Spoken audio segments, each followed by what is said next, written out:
Assalamu alaikum wa rahmatullah. Musa alayhi salam was raised in between two contrasting places. Between the slums of Bani Israel from one end, where his nursing mother and real mother lived, but also at the palace of the Pharaoh, where he was literally treated like a prince. This posed a very important question. Where did the environments that Musa alayhi salam lived in, and how did they shape him and his personality?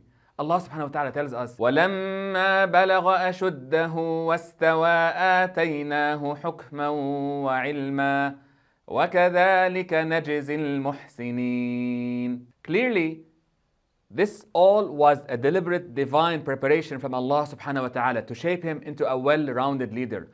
Allah subhanahu wa ta'ala told Musa, وَلِتُصْنَعَ عَلَى عَيْنِي. But there's a lot of inspiration for our own life design and our own journey. First and foremost, we need to be aware that our environment shapes us. So we have to be intentional about many aspects of our environment if we cannot control all of it.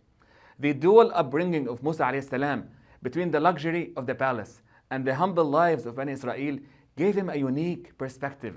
He understood both the ruling elite and the struggles of the oppressed. The idea here is that the environments that we immerse ourselves online and in person will shape our worldview, our mindsets, and our potential as leaders. So we have to choose environments that will broaden our perspective, subhanAllah, and prepare us for our mission. This exposure that Musa alayhi salam is not necessarily a threat. It was an opportunity because he knew how to navigate it, subhanAllah. In the palace of the Pharaoh, Musa alayhi salam received the best education, the best training on leadership, and exposure to governance and connections and networking that will help him later on in life, subhanAllah. In the homes of Bani Israel, Musa alayhi salam experienced spirituality, humility, the struggles, and the deep connection he had for his people. This balance was essential, subhanAllah. Imagine he grew up only in the palace. He maybe will forget about his roots. And if he only lived among the people of Bani Israel, maybe he will lack the leadership skills to free them, and he will be enslaved like them, subhanAllah. The idea here is that, brothers and sisters, let's avoid being trapped in a single bubble. Let's expose ourselves to different environments, whether it's intellectual, social, and professional, that will make us, inshallah ta'ala, ready for our mission. But also, there's a big disclaimer.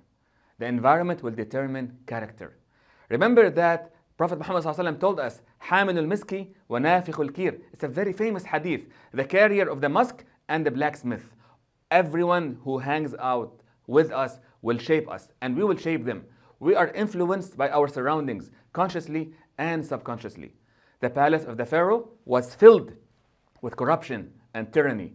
Yet Musa alayhi salam did not become like Pharaoh. He kept his identity because he had access to his mother. He had access to the righteousness and the spirituality of his mother. His mother ensured he remained grounded and connected to the roots, and he received the right teachings and the spiritual foundations from his mother, subhanAllah. She probably told him stories about Yusuf alayhi salam, about Bani Israel, about the dunya and the akhirah. She connected him, subhanAllah. We are the product of the people and the values that we surround ourselves with, again, online and in person.